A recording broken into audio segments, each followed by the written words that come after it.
Live from ABC7, this is Eyewitness News on LA56.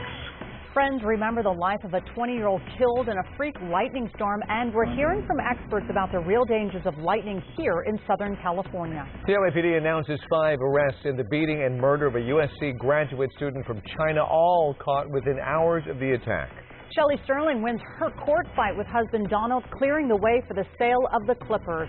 Good evening, I'm Colleen Sullivan. I'm David Ono. Welcome to Eyewitness News in LA56. And we are learning more about the young man killed in the rare lightning storm in Venice Beach. Friends say he had a promising future and was a kind-hearted soul. Eyewitness News reporter Alex Michelson is live in Venice Beach, where rescuers pulled him from water. Alex? David and Colleen, sunset is usually such a peaceful time, but the loss of Nick Pagnano is on so many people's minds here at Venice Beach. Just yesterday, he was swimming on the other side of that pier when lightning struck the water, killing him. He was just 20 years old. Tonight, he's being remembered for his love of the beach, the love of his family, and his faith. Take a look at some pictures of Nick that his family sent to us. He was a graduate of Notre Dame High School in Sherman Oaks, graduated there in 2012. He played baseball there. He'd been attending Santa Barbara City College and was set to attend USC this junior to study public policy. He was an only child, and his parents said in a statement that he was the kid that every parent would want their son to grow up to be. Today, we spoke with his high school baseball coach and his college roommate. Take a listen. Great teammate, great friend, and you won't find anyone probably that would say anything different about him. He loved his family. He's very close with his faith, which is how we got close in college. We attended church almost every Sunday, and there was just nothing wrong. He did nothing wrong, said nothing wrong. He was just the best kid ever. Nick's family says he loves sports, especially the Dodgers, and loves snowboarding as well. The dean of the USC School of Public Policy says that Nick dreamed of helping to develop downtown Los Angeles.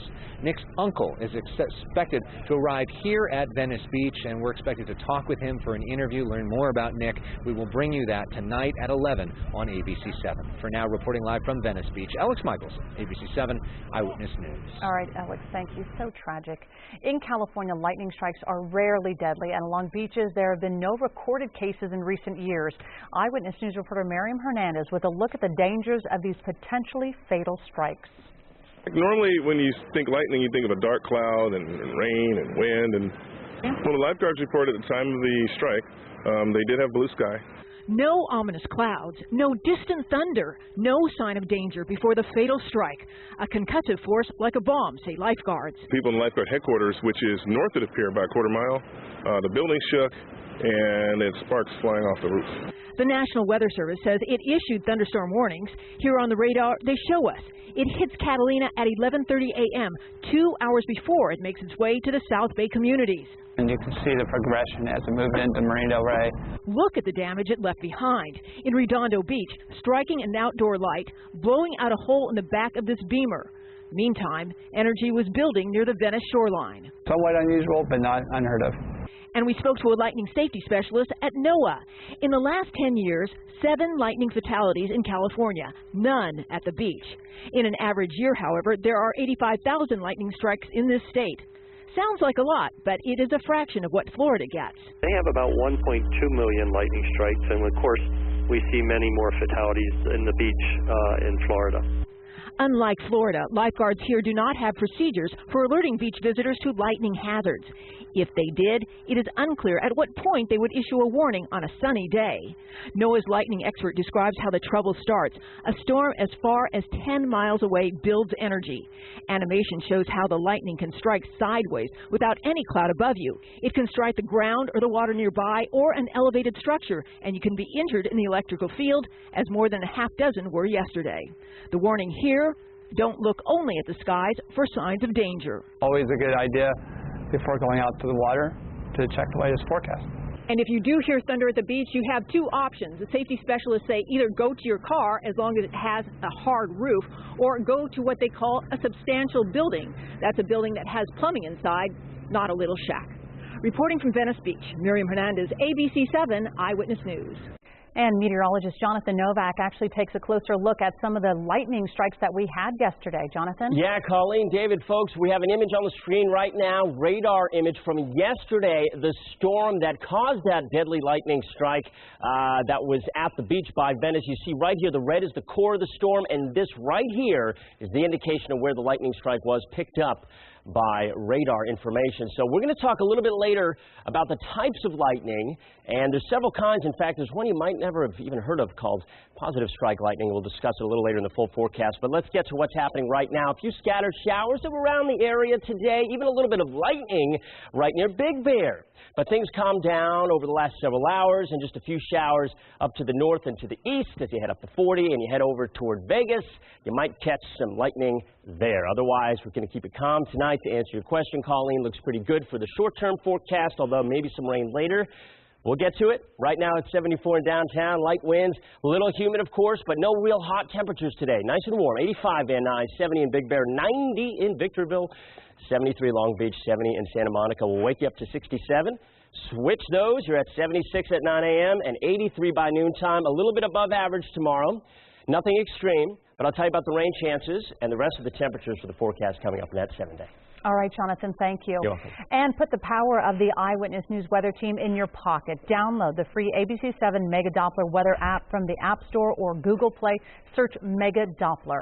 2 large wildfires are still burning in Northern California. One of them has destroyed more than 4 square miles of brush and trees in Yosemite National Park and the neighboring Stanislaus National Forest.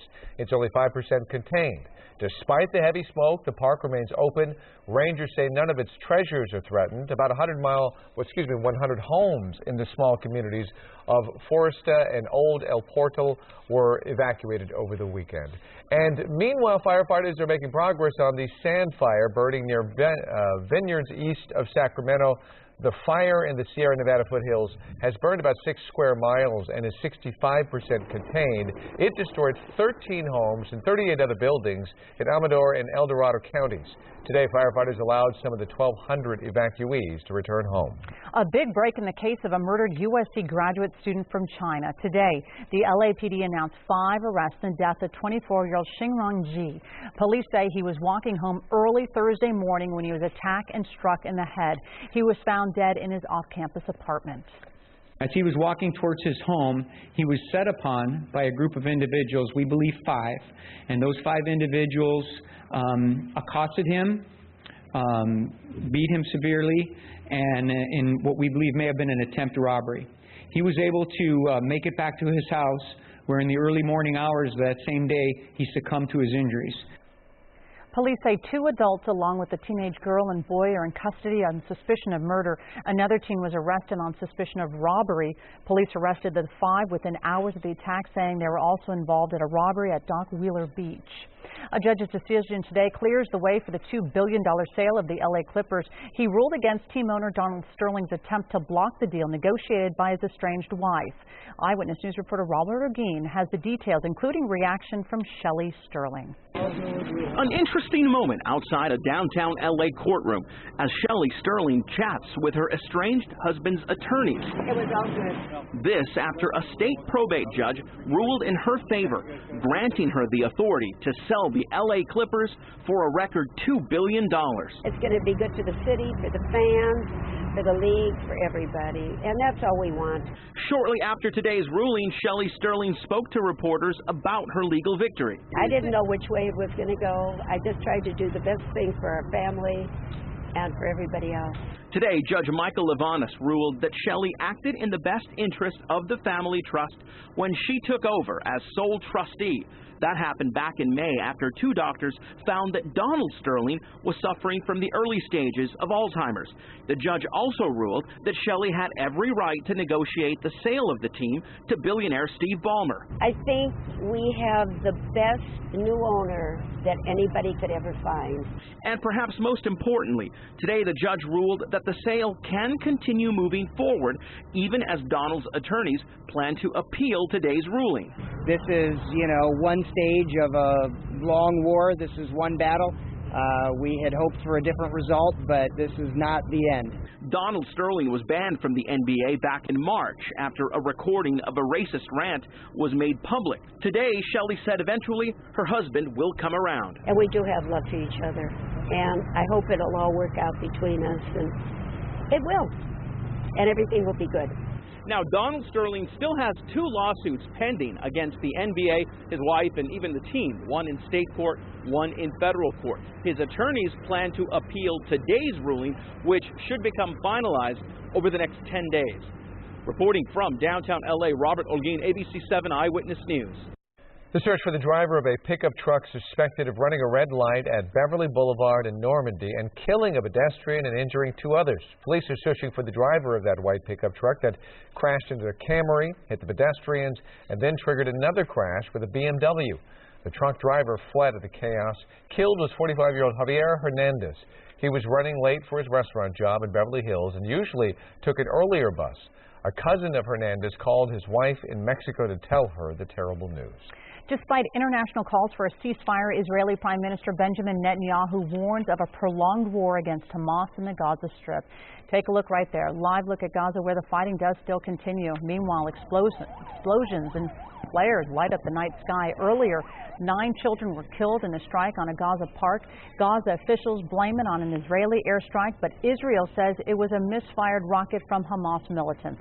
So far, nearly 1,100 Palestinians and 55 Israelis have been killed in the fighting. Up next, the extreme length one driver goes to try to get out of a speeding ticket. You won't believe what he did. Plus, police are on the lookout for this guy. That's right. He's going to break through a home through the doggy door. Why he didn't get away with a lot of loot. And this. I don't like your attitude. Settle down, Captain Happy. A rant you have to hear for yourself. A pilot lashes out at an air traffic controller trying to point him to the correct runway. Vin Diesel compares his movie Guardians of the Galaxy to a film classic. I'm George Pinocchio. That's in tonight's Hollywood Wrap. Plus, Linda Ronstadt takes a trip to the White House to receive a special honor. Next.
A burglar breaks into a Houston home through the doggy door, and it's all caught on surveillance video. Watch as the man crawls through the small door. The homeowner and his dog were even home at the time, but they didn't hear a thing. The would-be thief apparently rummaged around and tried to steal a bicycle But as you can see, that didn't work out too well. In the end, he left empty-handed, but the homeowner hopes the video will lead to his arrest. Listen to this one. Police say a Florida man went to extremes in trying to get out of a speeding ticket. Now he's facing something far worse. Police in West Melbourne stopped 52-year-old Julius Lupowitz on Thursday, and they say when the officer's back was turned, he called 911 with a fake emergency, trying to get the officer to dash away. Police say Lupowitz gave a nearby address and claimed there was a gun-wielding suspect. There is a murder that's going to happen. I swear there's definitely someone going to get shot. Please, please, Wingate in Hollywood, please. Okay, sir. Other officers answered the phony emergency. A quick-thinking dispatcher tracked down the caller's name and put it on a police frequency. The traffic officer heard it and then arrested him. Instead of a $200 speeding ticket, Lupowitz now faces up to 5 years in jail. Delta Airlines is investigating a tense exchange between an air traffic controller and a pilot at Atlanta's busy Hartsfield Airport. It started when the controller told the pilot he was on the wrong taxiway called Lima and needed to be on the one referred to as Mike. Delta 2422, you're supposed to be on Mike. Yes, sir. We're going out there right now. Looks like you joined Lima. Hey, you know what? We'll taxi out there any way we want when you tell us to. I don't like your attitude. Good morning. There was no attitude. I was just trying to correct you. That's my job, to correct you if you mess up. I'm trying to make sure everybody's done what I asked them to do for certain reasons. All right, I make a mistake every 2 to 3 minutes, but my attitude is not like yours. We're out on Mike, and you didn't tell us how to get there, so next time you can try doing that. Ooh. And then a pilot on another plane heard the exchange and decided to chime in. Settle down, Captain Happy. Wow, Delta says it's looking into this. The airline says its values for call courtesy and they like professionalism. Delta stresses passenger safety was never in question. Sounds like Captain Happy doesn't like to be corrected. No. You know, there are a lot of people like that. It's possible his name was actually, maybe he was Captain Happy. Maybe it was. Maybe his last name's Happy. Maybe he needs to change his name. Maybe he needs to change his name. That's a good point. You know, we had the lightning situation yesterday, unfortunately. We had some showers move through, some storms. We are calm right now. The Doppler showing things. We're getting a break, and we're going to have, for the most part, a dry forecast. But let me talk about, A, what's on the screen right now, what's doing, and then I'm going to talk about the different types of lightning and why we always tell you to wait at least 30 minutes after a storm has passed. Due to safety reasons, I'm going to explain some of those reasons in just a moment. Live Mega Doppler 7000 HD showing some spotty activity here and there today. We did actually have a little bit of lightning up around Big Bear that dissipated several hours ago, and just some light showers over the last couple hours that moved away and up to the north.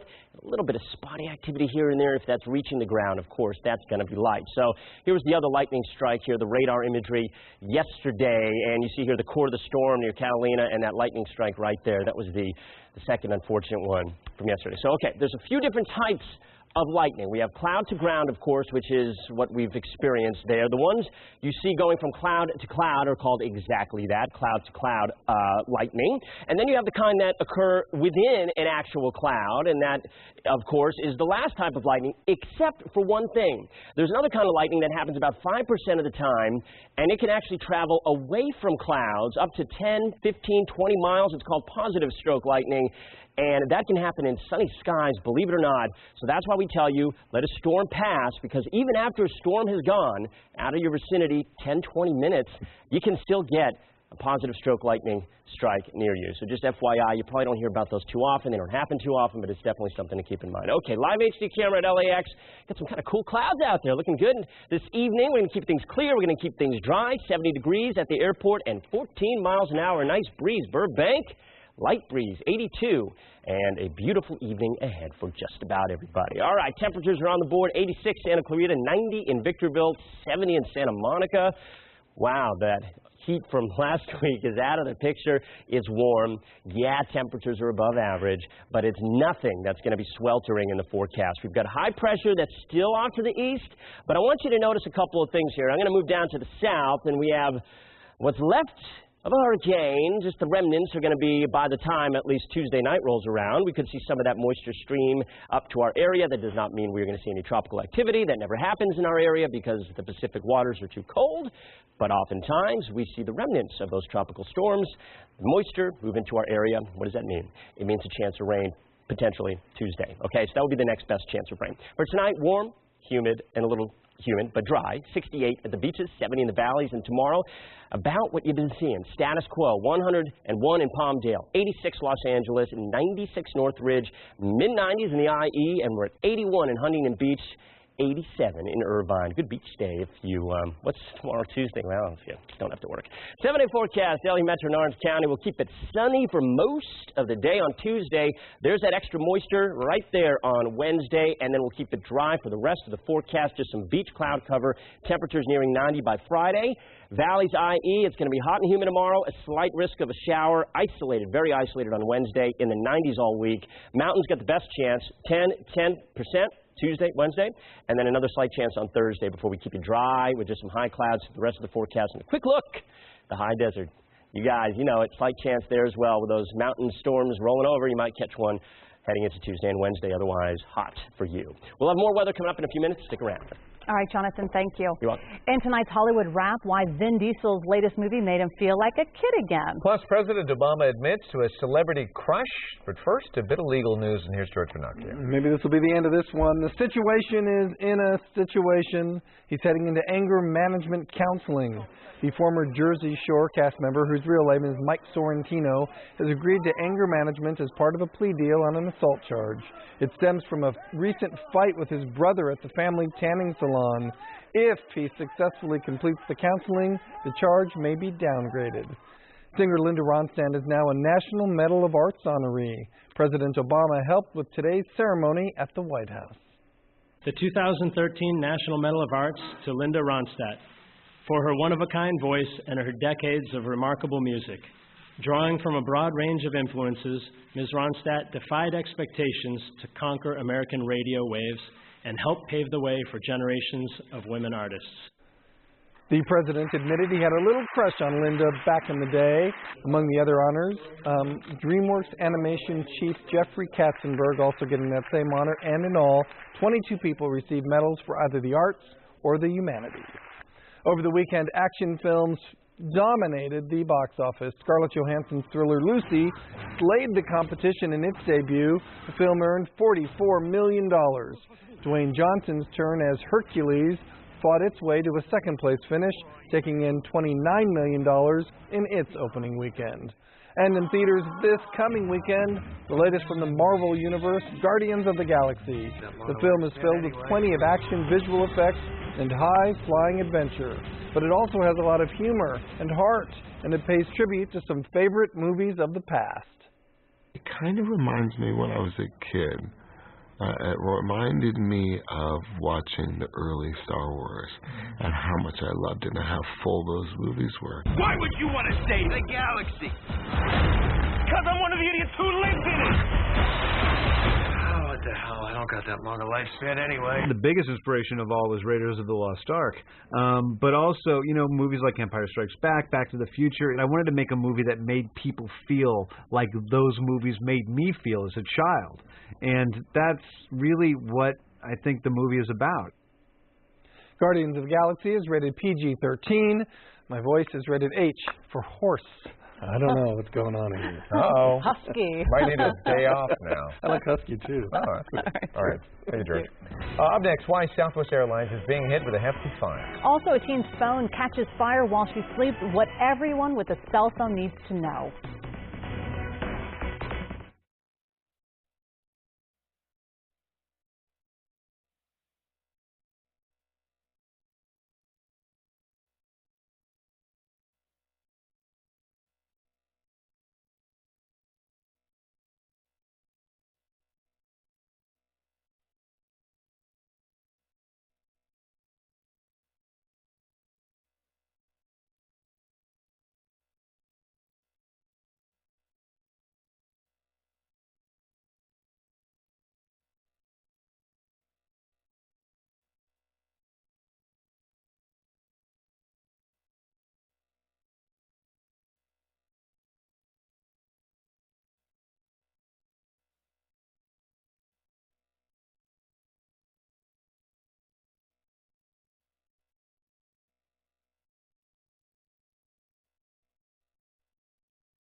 A frightening wake-up call for one Texas teen. She slept with her phone underneath her pillow until it caught fire. The scary incident isn't a warning to only this 13-year-old, but to anyone who sleeps with their phone.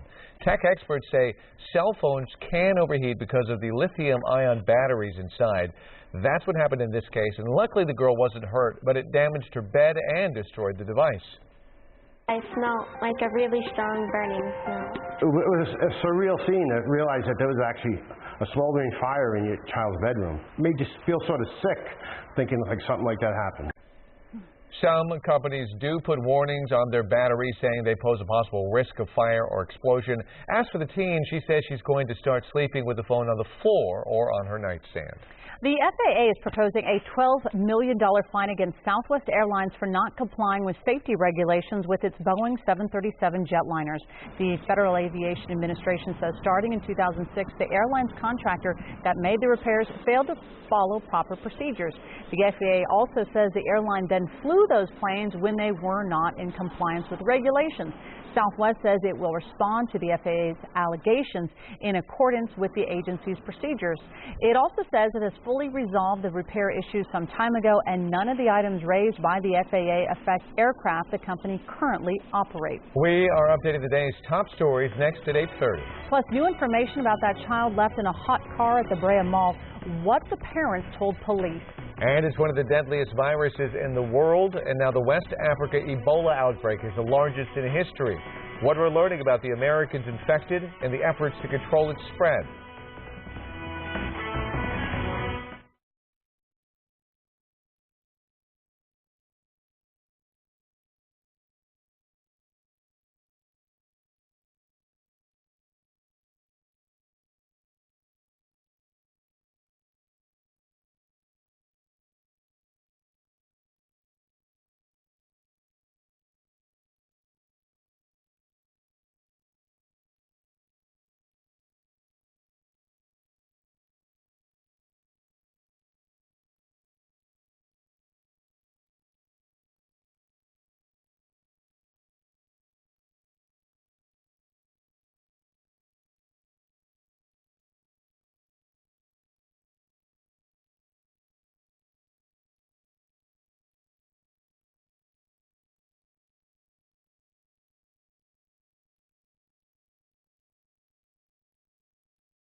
Live from ABC7, this is Eyewitness News on LA56. A 20-year-old LA man killed in a freak summer lightning storm on Venice Beach is being remembered by family and friends as kind-hearted and easygoing. Nick Fagnano was in the water when lightning hit the beach yesterday afternoon. 12 other beachgoers were injured in the lightning storm. The LAPD makes 5 arrests in the beating and murder of a USC graduate student from China. Police say 24-year-old Xinglan Ji was walking home early Thursday morning when he was attacked and struck in the head. He was found dead in his off-campus apartment. 2 adults and 2 teens now face murder charges. Another teenager was also arrested on suspicion of robbery. A judge has ruled in favor of Shelley Sterling in the Clippers' ownership fight. The tentative ruling likely clears the way for Mrs. Sterling to sell the team. She negotiated a $2 billion sale after taking control of the family trust from her husband, Donald. A Bayer doctors determined he had signs of Alzheimer's. Good evening, I'm David Ono. And I'm Colleen Sullivan. Welcome back to ABC7 Eyewitness News on LA56. In the Middle East, a day of tough talk and brutal reality. The fragile peace between Israelis and Palestinians has been shattered. Tonight, Israeli Prime Minister Netanyahu is telling the Israeli people this could be long. ABC's David Wright was in Gaza today. At the moment, rockets and mortar fire rained down on a children's park and Gaza's main hospital. At Gaza City's main hospital tonight, anguish. Where are they? He shouts. His sisters, among the victims of the latest ghastly attack. This is where it hit over here. An explosion on a busy street where children were playing. Kids aren't supposed to see this stuff, let alone be the victims. Then the hospital itself came under attack. Another explosion just outside the outpatient clinic. We found the hospital director almost in tears. It's painful for us as a human being, not as Muslim or Jews or Christian, human being. And on this, of all days, the start of Eid, the end of a month-long fast, when the kids finally felt safe enough to come out and play. The people here blame Israel. But Israel insists they were both Hamas rockets that fell short of their targets. Whoever pulled the trigger, whatever the intended target may have been, this is yet another catastrophe. Children killed on one of the holiest days of the Muslim year. For these Palestinians, it's more than just an outrage. It's a call to arms. Tonight, the Israeli Prime Minister issued his own call to arms, addressing the nation amid reports Hamas fighters managed to infiltrate southern Israel through a tunnel. Israel says one of the attackers was killed in a firefight. We must be prepared for a prolonged campaign, he said. We will continue to act aggressively and responsibly. Not a statement that will win hearts and minds here. Tonight, they should have been feasting. Instead, they were burying children. David Wright, ABC News, Gaza. A Ukrainian official says data from the flight recorders show Malaysia Airlines Flight 17 crashed due to massive explosive loss of pressure after being punctured multiple times by shrapnel. Meanwhile, Ukrainian troops are fighting with pro-Russian rebels in the east, forcing residents to flee and delaying the investigation of the downed Malaysia airliner. And a United Nations official says the downing of the plane may be a war crime. A Fullerton couple is facing child endangerment charges after police say they left their toddler in a broiling car. The couple was shopping. As Orange County Bureau Chief Eileen Frere found out, police say the parents may have just forgotten their daughter in the car. Police say 35-year-old Tae Kim was inside the Brea Mall with his 33-year-old wife, Ho, for up to 20 minutes Sunday afternoon. Inside their locked van, the windows rolled up, sat their 3-year-old daughter. A citizen had seen a child inside the vehicle and called us. We were able to coax her into unlocking the car, and she did. She was crying at the time. We were able to get her out. She was okay. We had medics respond, and they took her to a local hospital for some treatment for some dehydration. Police say the temperature outside, 91 degrees. Inside the van, 104. Officers called the couple, who then headed to the mall parking lot. Once they found out that and realized that they'd left their child, they were in panic. They were heartbroken. They came out in a panic-stricken mode. So that tends us to lead us to believe that they probably just forgot the child was there. If you didn't forget your cell phone, if you haven't forgotten your keys in the car or your purse, you can't forget a child. The Fullerton couple now facing felony child endangerment charges. Police grateful for the passerby who stopped to help. no hydration, no nothing. I mean, poor thing, you know, and I'm glad, and I do give credit to that individual who did call the authorities. The Kims out of custody after each posting $100,000 bail. Child Protective Services is now investigating. Police say for now the little girl is being cared for by relatives. In Brea, Eileen Frere, ABC7 Eyewitness News. Some tense moments in Ladera Heights this morning. The Sheriff's Department got a call about a possible armed suspect on the 5800 block of Bedford Avenue. It turned out to be a domestic dispute. The woman was unhurt. The man had already left the area when deputies arrived. As a precaution, area residents were told to stay indoors and the area was locked down. The lockdown included the nearby LA Speech and Language Therapy Center where they treat children with autism. We just received a phone call that said lock your doors, and so we had already decided to do that anyway, but we really appreciated it. And then what we did was we contacted parents and said the kids are fine, we're locked in, and we will notify you when it's time to come. Meanwhile, the suspect contacted law enforcement on his own and agreed to surrender. No shots were fired and nobody was hurt. A child molestation suspect wanted in Coronado is dead and 3 New York law enforcement officers are wounded after a shootout with a suspect in Greenwich Village. Authorities say the shootout happened as the officers were trying to arrest Charles Richard Mosher. The officers are in stable condition and are expected to recover. Mosher was recently featured on CNN's The Hunt with John Walsh. Mosher had been wanted since 2012 on a $1 million bail warrant in Coronado after skipping a court arraignment on child sexual assault charges. The Centers for Disease Control has sent out a health alert to U.S. doctors about the Ebola outbreak in Africa, but health officials say the risk of this deadly germ spreading to the U.S. is remote. As ABC's Danielle Elias reports, 2 U.S. doctors who went to Africa to help those infected are now themselves trying to recover from the disease. This is the high level of caution doctors and others use when treating people infected by Ebola. Despite the full-body sterilized suits, 2 Americans in West Africa were infected, and a Liberian official with family in America recently died. Patrick Sawyer's wife lives in Minnesota. The Liberian community right now they're shocked. Dr. Kent Brantley of Texas moved to Liberia for medical and missionary work. That's why I think it hurts that much more when you have a person with a heart so large, a care so great, and then they come down with a virus like Ebola. It's heartbreaking. Health volunteer Nancy Wrightbull from North Carolina also fell gravely ill from the virus. So far, the World Health Organization says more than 1,000 people in West Africa have been infected, and more than 60% of them have died. Ebola is real. Ebola is a killer disease, but Ebola can be contained. It's considered the worst outbreak ever of one of the deadliest diseases on Earth.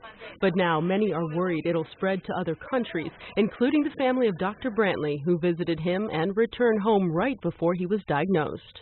There is a real risk. The way it could get here is if someone traveled during the 3-week period, that incubation period, before they show any symptoms. And early symptoms can appear anytime between 2 days and 3 weeks after the infection. And those symptoms can include muscle aches, fever, headache, and stomach pains. In New York, Danielle Elias for ABC News. Up next, the exercise you should include in your workout routine to reduce your chance of dying. Plus, a travel alert for anyone heading to summer vacation, the irresistible free service that may make you a big target to seize.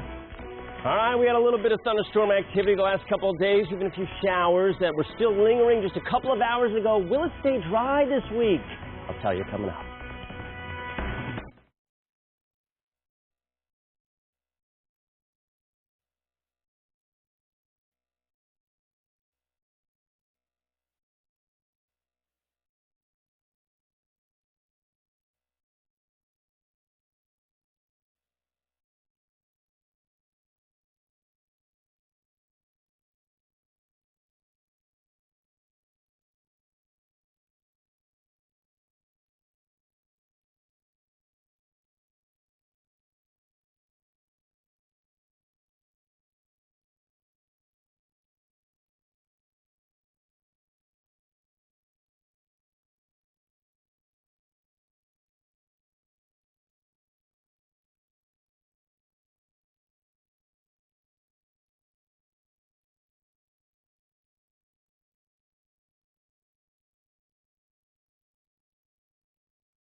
New evidence reveals hitting the road with your running shoes, even for just a little bit, may help keep you alive longer. Researchers say you don't have to run a 5K or a marathon to reap the benefits of running. A team of scientists studying more than 55,000 adults found as little as 5 to 10 minutes a day, even at slow speeds, may be enough to cut the risk of heart-related death. Those who run regularly cut their risk of dying nearly in half. Tonight, a travel alert about your summer vacation. It is one of the big selling points for families on the road. Free Wi-Fi. Hotels and restaurants making it easy for you to go online, but it may also be easier to steal your personal information. ABC's Lindsay Davis shows us how to stay safe and connected when you travel.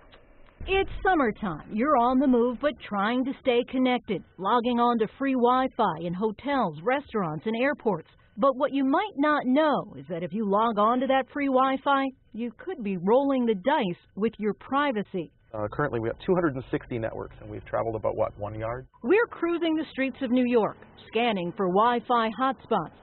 There's some of these mobile wireless access. Many of those wireless networks are unprotected. I can see everything that they're doing. I would see their instant message conversations, the photos they're sharing. Chester Wisniewski, a security specialist, tells us many people are hacked while accessing free Wi-Fi.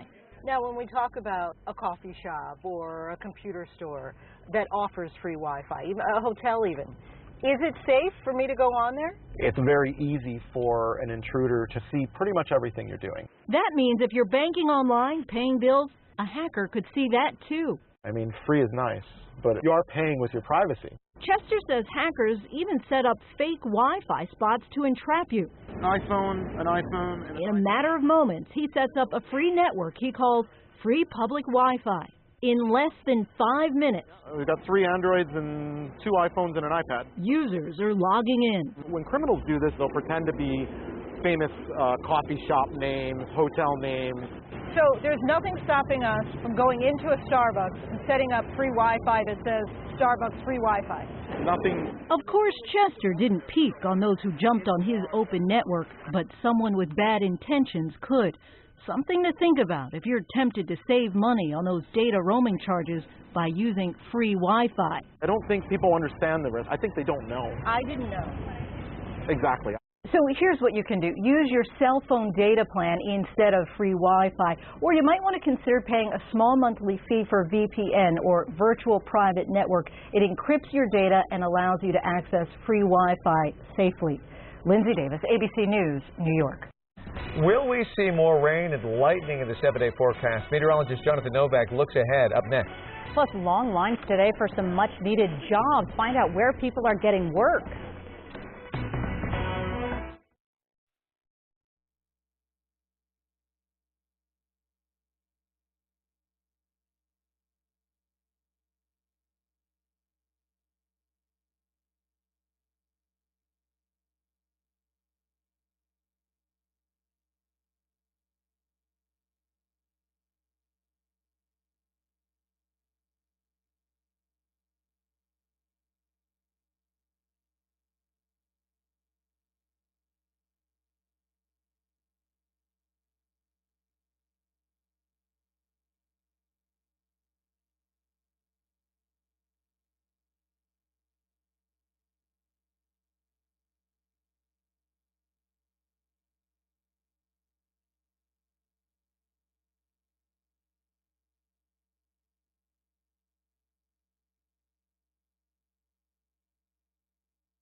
All right, we're going to take you to some breaking news going on in San Dimas.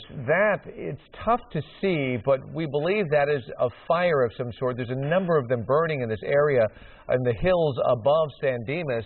The reason we're reporting this to you is because the fire department has called out an arson investigator. We don't believe that these fires are burning out of control, at least are burning to a large degree. Fire personnel are there. They're monitoring the situation, but something clearly has happened in the hills above San Dimas, so an arson investigator has been called out. We're going to monitor the situation. It doesn't seem to be a big problem right now, but we'll keep our eye on it. Now let's turn to our weather and let's talk about, so this hot, humid weather seems to be kind of moving out? Well, or? yeah, it's humid, but it's not as hot as, imagine if it was hot as last week with the humidity. It'd be unbearable, but it's not completely unbearable right now, and I only say that to make you feel better that, yes, we're going to kind of be in that pattern of the somewhat humid, somewhat warm temperatures for the next several days. The rain, though, you got to ask about the rain because we had it yesterday. You got to wonder about it. We had showers today even, and with those clouds, that monsoonal moisture coming in, that mid and high level moisture, you see nice time lapses like this Angeles National Forest from earlier today. Beautiful shot right there. Live, Mega Doppler 7000 HD. Everybody seeing showers to the north. Lightning strikes off to the east, but overall we are dry right now. However, we did see some rain today. Not a lot, but we saw some rain. Almost 2/10 at Big Bear. Almost 1/4 of an inch at Baldwin Lake. Just a little bit in Temecula, and Riverside came in with a trace with a couple of spotty showers here and there throughout the day with that monsoonal moisture flowing in. We won't have it tomorrow. We're going to have a sunny day tomorrow. Looks really good. 88 was our high today in downtown. Above average, and remember those two words, above average, because the whole forecast, your temperatures are going to be above average, maybe at average at best. So a little bit warm in the 7-day coming up. 74 right now in downtown, and we're going to talk about those rain chances coming up as well. 73 in Long Beach and Burbank, 82. Temperatures elsewhere, 85 Van Nuys, 102 in Palm Springs. Still feeling that heat. We're still in summer. It's going to happen for quite a bit longer. 80 in Fullerton and 83 in Riverside. So here's what's happening. High pressure, as you know, if you've been watching, that's our weather maker. It's not going to move too much over the next couple of days. So what we're going to be talking about is where the moisture and instability is going to come from. We see all this monsoonal moisture really getting yanked up, but a lot of it is over toward the Four Corners. So as high pressure stays off to the east, we're going to be just kind of looking out for where the moisture could come from. Well, down to the south, we have Tropical Storm Hernan, and that could yank up, or the atmosphere would yank up some of the moisture from that system as it continues to fall apart. We're not going to see that system. It's going to actually drift off to the west, but the upper level, the mid and upper level winds can pull some of the moisture from it over our area, and that could provide some rain chances come Tuesday. So just keep that in mind. We're going to look at that in just a moment here. But 68 overnight in Pasadena in the morning will wake you up to 70 in Glendale, Covina, Ontario, 66 Northridge, and then tomorrow's highs, another warm to hot one, not too hot. 101 in Palmdale's obviously hot, but 86 in Los Angeles is just a couple of degrees above average. 81 Huntington Beach, and a beautiful one in Anaheim, 87, mid-90s in the IE. 7-day forecast, LA Metro, Orange County. Let's see what's happening tomorrow. Beautiful day, okay? Mostly sunny, just a little bit of beach cloud cover. Wednesday, a slight chance of rain with some of that residual moisture coming in, that tropical moisture from the south. Then we'll just have some beach clouds for the rest of the forecast, temps in the mid to upper 80s. Valleys, IE, a little hot tomorrow, all right, 95 the next few days. Really hot on Friday. The weekend, though, cooling down, and again, a slight chance of that shower on Wednesday. Better chances in the mountains and in the high desert. Mountains in the 80s for the most part. High desert, right around 100 plus. And a slight chance of showers and thunder Tuesday and Wednesday. Dallas has the latest on the forecast, ABC7 at 11. Thanks, Jonathan. You're welcome. Lakers announced tonight that they've hired Byron Scott as their new head coach. Terms of the agreement were not released, but the contract is believed to be 4 years, $17 million. The team plans to formally introduce Scott at a news conference set for tomorrow morning. And a once-in-a-lifetime experience tonight at Dodger Stadium. The LA Sports and Entertainment Commission sponsoring an all-access night at Chavez Ravine. Select fans got a behind-the-scenes look, taking swings in the batting cages, throwing in the bullpen, and a tour of the stadium and press box. They also heard from legendary Dodgers broadcaster Vin Scully and learned about the business side of baseball from team executives. With Just Call Pirates outfielder Josh Harris Houdini after watching this play, how is he not tagged out in yesterday's game against the Rockies? Watch this. After stealing second, he gets caught in a rundown. Colorado has many chances to tag him out, but he somehow makes it safely to third base. There he goes. Slips on by. The official scorecard for Mr. Harrison, 2 stolen bases and 1 bad effort by the Rockies. Team USA men's basketball team is in Sin City starting today. They will begin practice on the UNLV campus. Las Vegas is the first stop of a month-long touring training camp for the FIBA World Cup in Spain. The team will hold 4 closed practices and then an inter-squad scrimmage Saturday at the Thomas and Mack Center.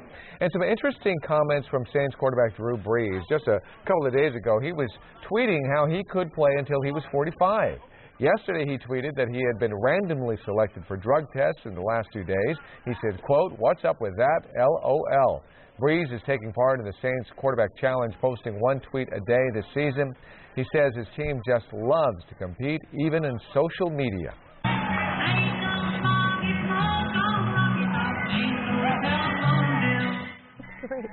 That, finally, is Denver Broncos quarterback Peyton Manning.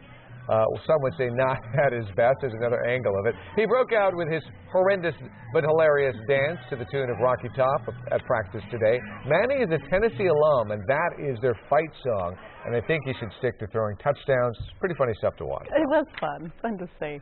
Well, they waited in line for hours, but it was worth it for hundreds of people at a job fair in Hemet. As Inland Empire Bureau Chief Rob McMillan shows us, a new Amazon distribution center opening in Moreno Valley is already delivering on the promise of new jobs.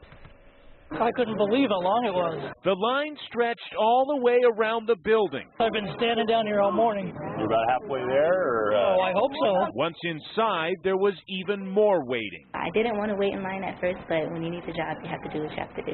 All of these people are looking for work. It's hard out here. Got mouths to feed, bills to pay. Still, despite how bleak it might seem, there is hope. Because in an economy where jobs are still hard to come by, the fact that Amazon needs to hire about 1,000 workers for their new fulfillment center in Moreno Valley is good news indeed.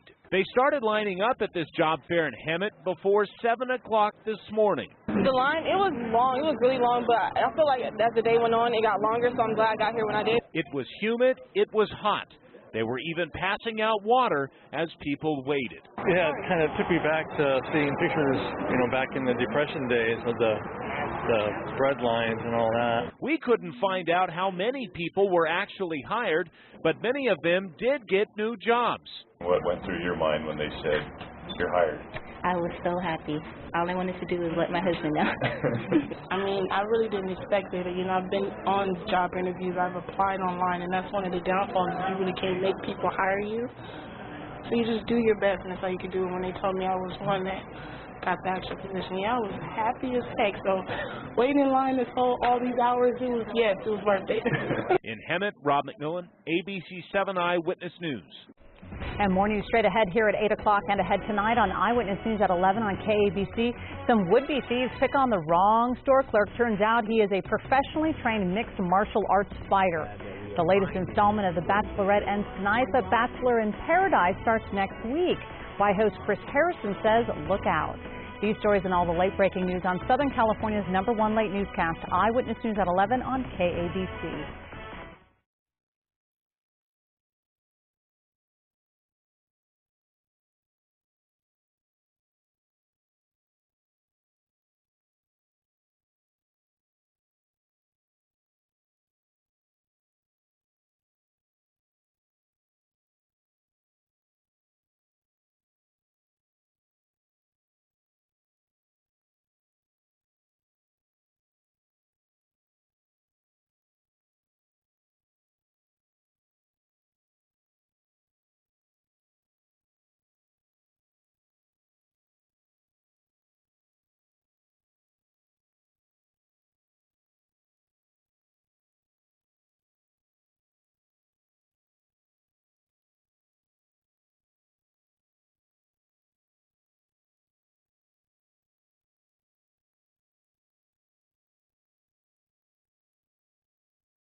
Thanks for joining us for Eyewitness News at 8, right here on LA56. Law and Order SVU is coming up next. And Eyewitness News continues at 11 p.m. on ABC7 and anytime on ABC7.com. See you tomorrow night. Good night.